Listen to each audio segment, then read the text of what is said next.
大家好，我是不爱放大招的大招。当印度还在做大国梦的时候，巴基斯坦已经开始在中东收保护费了。没错，一个 GDP 只有印度1/8，国土面积连印度零头都不到的国家，凭一手左手骁龙援沙，右手调停美伊的神操作，直接把隔壁自诩印度洋霸主的印度看懵、看气、看破防，差点原地跳脚骂娘。4月11号，沙特国防部突然官宣，巴基斯坦1.3万大军携10至18架战机，浩浩荡荡进驻沙特达兰空军基地，把去年9月签的战略共同防御协议从一张废纸直接变成了真刀真枪的驻军部署。更绝的是就在巴铁大军奔赴中东的同一天，巴基斯坦首都伊斯兰堡正在上演另一出大戏，就是美国跟伊朗的停火谈判，而巴铁正是局中调停的话事人。一手拉着美伊谈和平，一手提着骁龙护沙特，左手军事，右手外交，双线操作直接拉满。但很少有人看透这波操作的本质根本就不是巴铁多能打，而是沙特的王爷们彻底醒了，花了几十年的保护费到最后才发现美国这个大哥根本就保护不了自己。于是他们转头把目光投向了东方的影子，找到了巴铁这个靠谱的新保镖。而巴铁呢，也借着这股东风，悄悄做大做强，完成了从南亚弱国到中东话事人的逆袭。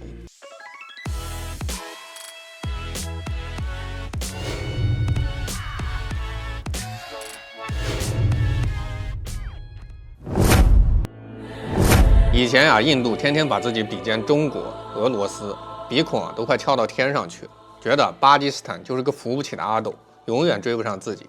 可现在呢？本以为遥遥落后的巴铁，为啥突然遥遥领先，把印度甩在了身后？印度这波破防，就真的只是因为嫉妒吗？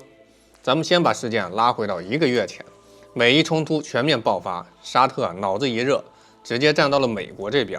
结果呢，瞬间被伊朗当成了头号报复目标。大家都知道，沙特东部省是全球能源的命门。沙特阿美总部、拉斯坦努拉石油出口终端、朱拜勒石化基地全在这儿扎堆儿。以前伊朗就多次用无人机、导弹偷袭这些地方，这次美伊开战后报复来得更猛、更狠，沙特的石油命脉随时可能被掐断。这时候沙特第一个想到的就是交了几十年保护费的美国爸爸。可转头一看，美国的林肯号、杜鲁门号2个航母打击群全被压在了波斯湾正面跟北印度洋，忙得脚不沾地儿。连自己的兵力都不够用，对沙特本土的防空简直就是有心无力。更打脸的是沙特花重金买的美国铜墙铁壁防空系统，在伊朗导弹与无人机的饱和攻击面前漏洞百出，根本就起不到任何保护作用，彻底撕下了美军的遮羞布。沙特的王爷们这才彻底清醒，所谓的盟友不过是锦上添花，真到生死关头连自家的石油命脉都保不住。那么问题来了，既然美国保不住，那该找谁？中东的土耳其、埃及，要么立场摇摆，要么战力拉垮。欧洲的国家远水解不了近渴，还得看美国脸色。就在沙特急得像热锅上的蚂蚁，四处求爷爷告奶奶找保镖的时候，去年刚跟他拜把子的巴铁主动递上了橄榄枝。这时候第2个悬念准时上线。中东有的是军事强国，沙特为啥不找土耳其，不找埃及，偏偏找经济落后巴基斯坦？难道沙特真的走投无路，病急乱投医了？还是说巴铁背后有东方力量在撑腰？其实不然，这恰恰是沙特最精明的地方，也是巴铁最厉害的布局，完美复刻了孙子兵法里利而诱之。你缺安全，我缺 money， 咱们各取所需，一拍即合。很多人不知道，巴基斯坦看似穷的叮当响，但他的空军战斗力在全球都是性价比天花板，甚至连美军都得高看一眼。巴铁的飞行员训练强度堪比魔鬼训练，战术素养更是经过实战检验的。之前印巴空战，巴铁飞行员驾驶枭龙直接击落印度的米格21，还俘虏了印度飞行员，一战成名。而这次派去沙特的主力是枭龙 Block 3，这款中巴联合研制的最新改型，堪称无人机杀手跟老式战机收割机。它搭载的 KLJ-7A 有源相控阵雷达，探测距离高达170公里。能同时跟踪15个目标，搭配霹雳15E远程空导弹，射程超145公里，对付伊朗的 F4、F5、米格29等老式战机，还有那些低成本的自杀式无人机，简直就是降维打击。更绝的是部署地点的选择，达兰空军基地，距离沙特阿美总部只有7公里，相当于把战机直接停在了沙特能源命脉的门口，威慑信号直接拉满。这地儿我巴铁照了，以后谁还敢来偷袭别怪我骁龙不客气。而且巴铁这次派去的不是单一战机，而是完整的空中作战体系。除了骁龙，还有伊尔78 MP 空中加油机、萨博2000爱丽眼预警机，形成了预警加指挥加拦截的完整闭环，能24小时守护沙特的能源设施，比沙特自己养一支空军划算10倍不止。更关键的是巴铁背后有东方力量支撑，这也是沙特放心找巴铁当保镖的核心原因。沙特的王爷们心里门清，巴铁的枭龙战机是中巴联合研制的，巴铁的军事体系有东方大国的影子，找巴铁当保镖，不仅能获得靠谱的安全保障，还能搭上东方发展的快车，摆脱对美国的依赖。这哪里是找保镖嘛，分明是沙特弃美投东的第一步棋，而巴铁就是这步棋里最关键的棋子。那么都知道巴铁明明有更先进的歼十 CE， 被称为阵风杀手，对付印度的阵风战机都吊打，为啥偏偏派枭龙去沙特？难道是把歼十 CE 留在国内守家？难道是巴铁看不起沙特吗？不舍得派主力？还是说这里边藏着巴铁针对印度的阴谋？这恰恰是巴铁最顶级的智慧，完美复刻了《史记·孙子吴起列传》里的田忌赛马，用自己的中马去对付对手的下马，把上马留着对付真正的强敌。咱们先看伊朗的空军实力伊朗空军的主力全是几十年前的老古董，连像样的4代机都没有，更别提隐身战机了。它的威胁主要来自于无人机跟导弹，枭龙 Block 3对付这些完全够用，杀鸡焉用宰牛刀。而且派枭龙去还有一个隐藏的小心思，打实战广告呗。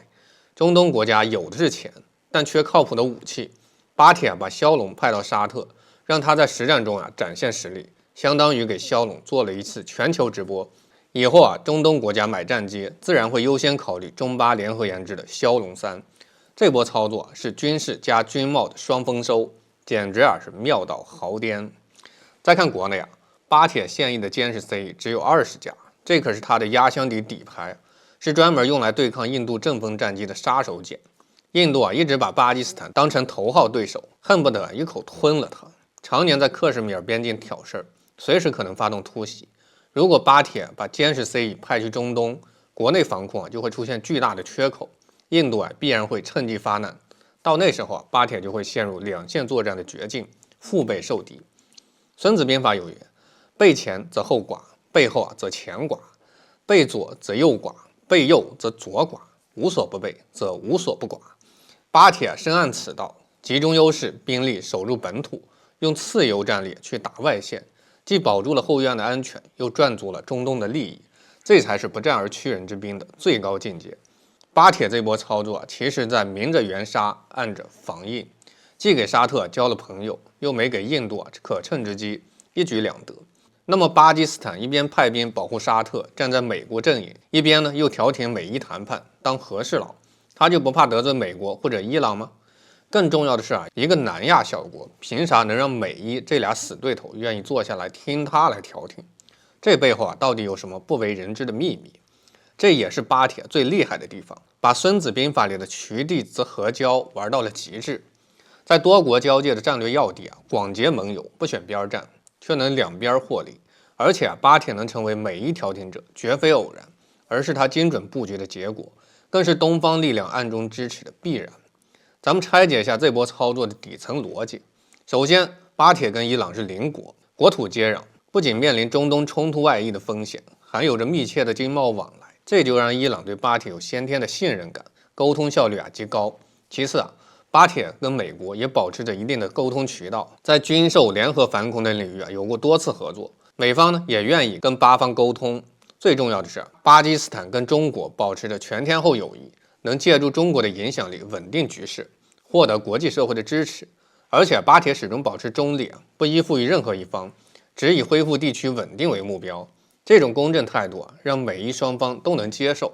更关键的是巴铁精准抓住了美伊双方的痛点。美国深陷中东战场，消耗巨大，急需一个台阶缓解压力，避免陷入长期战争的泥潭。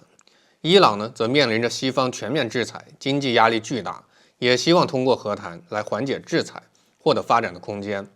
巴铁从中斡旋，提出折中方案，说服双方举办技术磋商，慢慢弥合分歧，既给了美国面子，又照顾了伊朗的利益。这就是鬼谷子里说的两全揣行，摸清各方的需求跟底线，顺势而为，才能在矛盾中找到平衡点，成为双方都认可的和事佬。据《纽约时报》跟《卫报》报道，正是巴基斯坦的斡旋，在4月促成了美伊双方同意2周停火。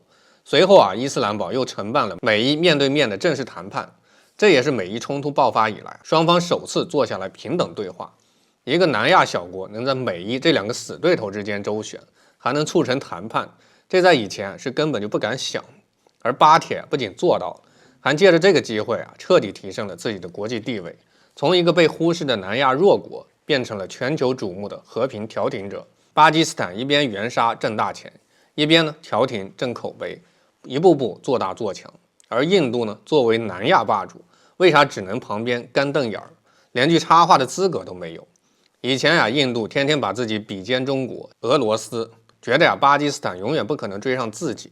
可现在呢，巴铁自己都进军中东，调停大国冲突，印度呢却连自己的能源命脉都保不住。